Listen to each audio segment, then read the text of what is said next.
Hey guys, Mole Trap here, and yes, I'm actually doing a commentary. There have been not many games at all lately, and all the games have been playoffs and finals and stuff that we've all done live and such. So I haven't really been able to comment any games in a long time, just kind of solo.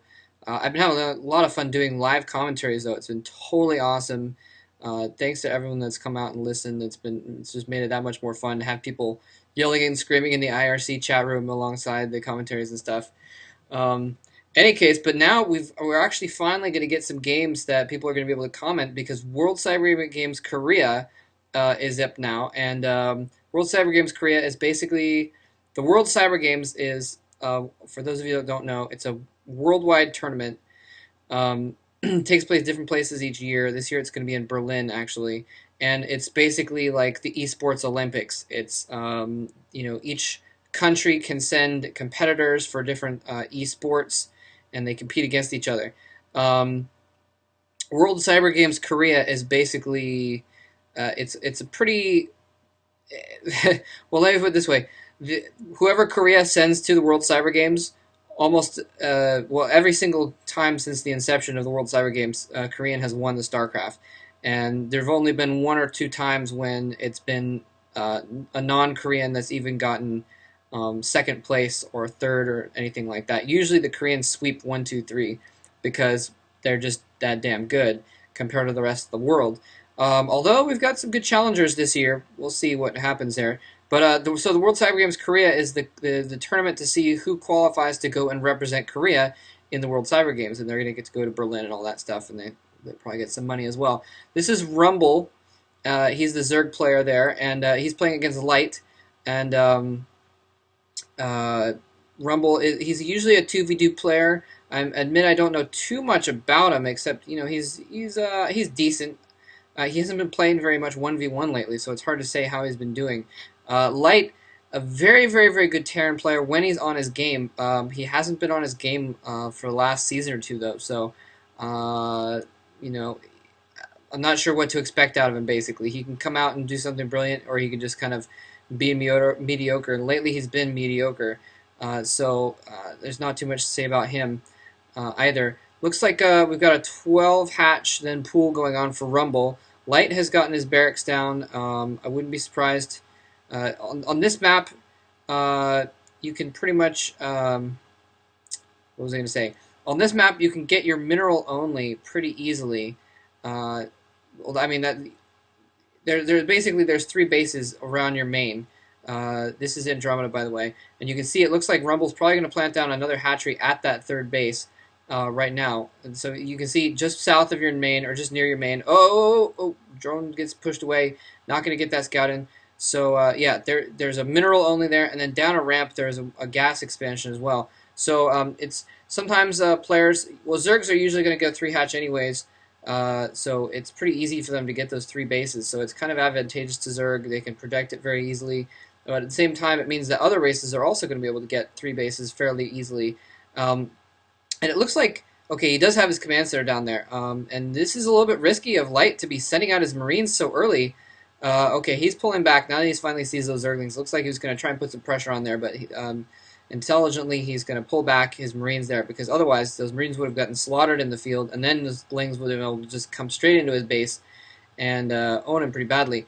So I think he's probably going to need to get maybe an SCV on his ramp, though, depending on how many more Marines he wants to produce. He has gotten his command center plunked down. He's going to have that up fairly quickly. So basically what he's done is he's opted to go for the, well, I was going to, you know what, I was going to say he's opted to go for the gas expansion. In Terran versus Protoss, you actually might want to take your mineral only, because then you could protect your ramp, and that might be an advantage. It's kind of a gamble either way.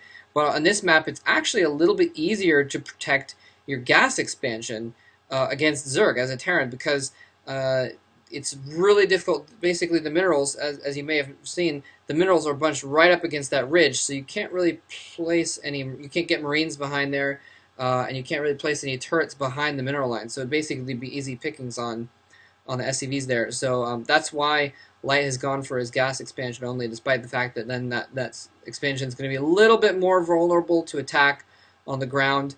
We probably won't see him get his third expansion until later in the game when the science vessels are out and the mutalisks won't be as much of an issue if it gets that far.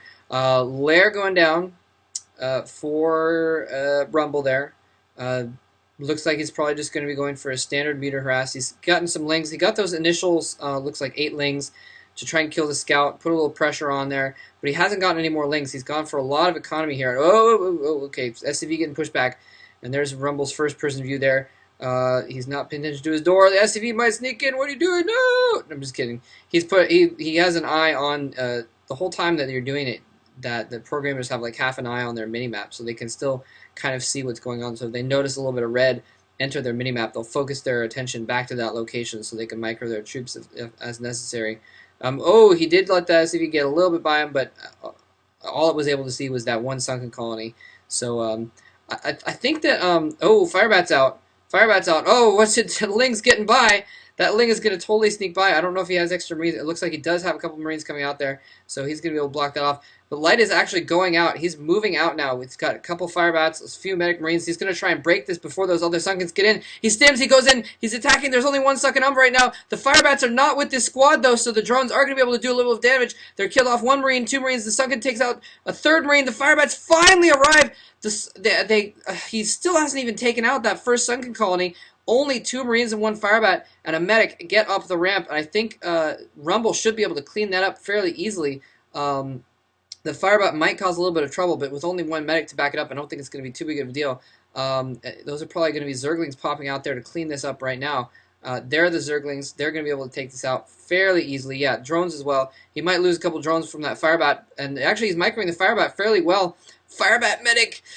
Invincible Firebat finally goes down, and the one Ling is going to chase the Medic around forever. He might even just run the Medic around, like you run your SCV around to get a scout in there. But yeah, Rumble's had to produce some Zerglings, but he basically made it out unscathed. I think he lost like 3 or 4 maybe drones in that whole ordeal. 5 if you count the Sunken that he lost. And he had to make some Zerglings, but he didn't lose too many of the Zerglings either. So Rumble's in a pretty good position. He's got a Spire going up here, and in the meantime, Light has lost his primary attack force. So he's going to be very, very, no pun intended, very light on the troops in his main base here because he's just lost several Marines. Hopefully he has an engineering bay going up or something like that for the music. Yeah, so you can see there he's only got like a dozen forces there. He's actually teching straight to science vessels. He's going to try and get science vessels out. He's basically going to try and hold things off just with turrets until he can get those science vessels out. Once the science vessel and Irradiate gets out, the Mutalisk Harass will basically be shut down. But in the meantime, he's only got a dozen Marines. He's not pumping out that many barracks right now. I don't know how many barracks he has exactly, but Rumble could go in with a squad of Mutalisks and a squad of Lings and just trounce his army completely. I want him to show how many barracks he has. I think he only has like 2 barracks going on right now. He's got a lot of turrets out. He's basically heading for a longer game, but Rumble could catch him before it gets to that longer game. He's getting his upgrades going. He's getting his science vessels out. Basically, he's going to try and just basically kind of take it to the late game. He's just going to skip. And Rumble getting a hive, so he's taking it to the late game as well. We'll see if he actually is going to go for the Mutalisks or not. He got his Spire up. Okay, those are probably all eggs morphing into Mutalisks. I'm pretty sure he's probably going to go with some Mutalisk grass, but we'll see what happens with all those eggs there. But he's actually gotten 2 expansions, 2 very, very quick expansions. I guess he figured that he had a lot of an advantage after taking out that first group of Medic Marines, and now he's making some Zerglings still to try and hold things off. He may have skipped the Mutalisks. And oh, Light is going to catch this base. He's going to spot this base in the bottom left here, and that is going to be Light's probably his first target, I would think. Usually the Terran will try and cut down the bases, but actually, you know what? He could easily just cancel that. It's not going to be too big of a deal to him. He still has 3 bases in his main. So Light figures he's kind of have to go for the killing blow while he has a little bit of an advantage. Rumble could have struck home with Meatless and really torn apart Light, but instead he went for the long-term game.